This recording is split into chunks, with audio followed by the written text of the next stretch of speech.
यार देखो कुछ दिन पहले अभी black panther Wakanda forever release हो चुकी है और भैया 3 दिन में इसने ताबड़तोड़ कमाई करी है। मतलब $300 मिलियन से भी ज्यादा की कमाई करी है इसने सिर्फ 3 दिनों में। चैडविक बोसमैन के लिए एज अ ट्रिब्यूट ये मूवी बहुत अच्छी है, लेकिन एमसीयू फैंस के लिए इसने काफी सारे सवाल छोड़ रखे हैं। तो हेलो गाइस, स्वागत है मार्वल प्लेस के एक और नए वीडियो में। तो मैंने वकांडा फॉरएवर थिएटर में बस एक ही बार देखी है और घर आके पायरेटेड वाली प्रिंट भी नहीं देखी है। तो मेरे मन में तो इस मूवी के लेके बहुत सारे सवाल है। आज हम लोग उन्हीं सवालों के बारे में बात करेंगे। तुम लोग पूछोगे क्यों? तो भाई मेरा चैनल है, मेरी मर्जी, और अगर तुम आए वीडियो देखने तो लाइक करके जाना। तो पोस्ट क्रेडिट सीन में डॉक्टर डूम को नहीं खोजते हैं, लेट्स गेट स्टार्टेड। तो सबसे पहले बात कर रहे थे मूवी के स्टार्टिंग सीन की। इस सीन में हमें ये पता चलता है कि टचाला को कोई डिजीज हुई है या टचाला बीमार है या टचाला की डेथ होने वाली है और शूरी उनके लिए वो जो हार्ट शेप का फूल होता है ना, जिसको पीने के बाद सब ब्लैक पैंथर बनते हैं, उसको वापस से रीजनरेट करने की कोशिश कर रही है। क्योंकि उसके पूरे के पूरे बागीचे को, जो कि इकलौता था पूरी दुनिया में, उसको किलमॉन्गर ने फूंक दिया था। भाई बहुत हरामी था साला। लेकिन क्या किसी ने ये बात सोची कि हम लोगों को ये तो किसी ने बताया ही नहीं कि भैया टचाला की डेथ हुई कैसे?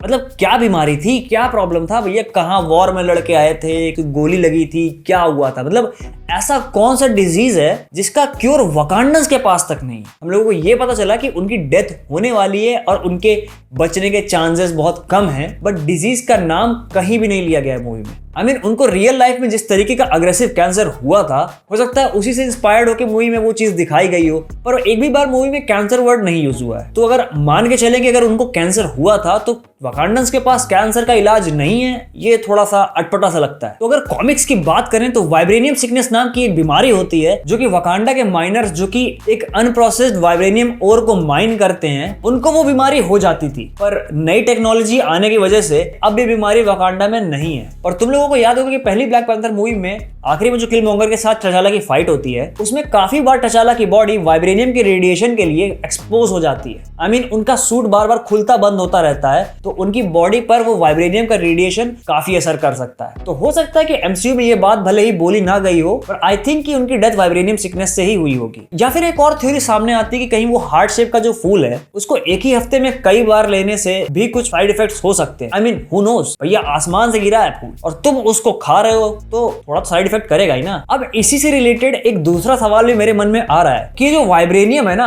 अभी तक तो बहुत सही लग रहा था, लेकिन अब बहुत सारे कांड करवा रहा है ये एमसीयू में। मैं सोच रहा हूँ कि एमसीयू में म्यूटेंट्स का जो सोर्स है वो वाइब्रेनियम तो नहीं है, क्योंकि भाई सोचो, आसमान से मीटियोर गिरा, एक वकांडा में और मान के चलो एक उधर टालोकन वाले साइड कहीं गिरा होगा, और दोनों ही पत्थरों से फूल हो गए। एक गया वकांडा में और एक खा लिया नेमर के पूर्वजों ने। वकांडा वालों को पावर्स मिल गई, लेकिन नेमर के परिवार वालों को मछली बना दिया। और नेमर एमसीयू का पहला म्यूटेंट है, क्योंकि वो खुद कहता है कि वो आधा ह्यूमन है और आधा वो जो मछली बन गए थे उनकी प्रजाति है। तो इनडायरेक्टली ही सही, पर उसके म्यूटेंट जीन्स का सोर्स वाइब्रेनियम ही है। और अभी फॉक्स और डिज्नी की क्या डील है भैया, ये माजरा तो बहुत कॉम्प्लिकेटेड है। लेकिन ये सोचने वाली बात है कि एमसीयू के फ्यूचर में जो भी म्यूटेंट्स आने वाले हैं, क्या उनका कनेक्शन वाइब्रेनियम से होगा? आई मीन वुल्वरीन या मैग्नीटो क्या वाइब्रेनियम से एक्सपोज होके उनके म्यूटेंट जीन्स एक्टिवेट हुए होंगे? या फिर नेमर जो कि 500 साल से जिंदा है, उसका किसी टालोकली लड़की के साथ चक्कर चल रहा है और उसका साइड में कोई बच्चा भी हो जो कि आगे चल के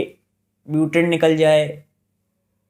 हो सकता है भाई, कुछ भी हो सकता है। अब बढ़ते हैं अपने तीसरे सवाल की तरफ कि भैया रिरी विलियम्स का जो वाइब्रेनियम डिटेक्टर था, उस मशीन को वाइब्रेनियम खोजने के लिए पहले वाइब्रेनियम चाहिए होगा ताकि वो उसको पहचान सके। तो रिरी विलियम्स को वाइब्रेनियम मिला कहां से? और वो कौन टीचर था जिसने रिरी विलियम्स का ये जो प्रोजेक्ट है वो गवर्नमेंट को बेचा होगा? कहीं वो टिम ब्लैक नेल्सन का द लीडर तो नहीं है, क्योंकि वो भी एक यूनिवर्सिटी का प्रोफेसर होता है और वो captain America new world order में भी दिखने वाला है। तो हो सकता है कि रिरी विलियम्स का साइंस प्रोजेक्ट वही बंदा बेच रहा हो। और भूलो मत, सीआईए की डायरेक्टर वैल है, जो कि हरामी लोगों के साथ ही काम करती है। तो भैया द लीडर, वैल, सीआईए, ये सारे एक ही थाली के चट्टे बट्टे हैं। तो भैया हो सकता है कि ये सारा कांड द लीडर नहीं कराया हो। अब मेरे को ये बताओ, नहीं, अब मेरे को ये बताओ कि कौन था भैया जिसने कहा था कि चल के पानी में लड़ेंगे नेमर से? हमको बताओ, हमको आज जानना है कि भैया किसकी से बुद्धि फटी थी, किसने बोला था चल के कि ओशियन में लड़ेंगे नेमर से? भैया वो आदमी आधा मछली, आधा पक्षी, आधा इंसान, आधा म्यूटेंट है। वो व्हेल और डॉल्फिन्स की मदद ले सकता है पानी में। मतलब ठीक है, नेमर ने कभी एक्सपेक्ट नहीं किया होगा कि उसके ओशियन में आके तुम लोग उसके लिए ट्रैप बिछा दोगे, पर भैया कितने वकांडन्स की जान चली गई।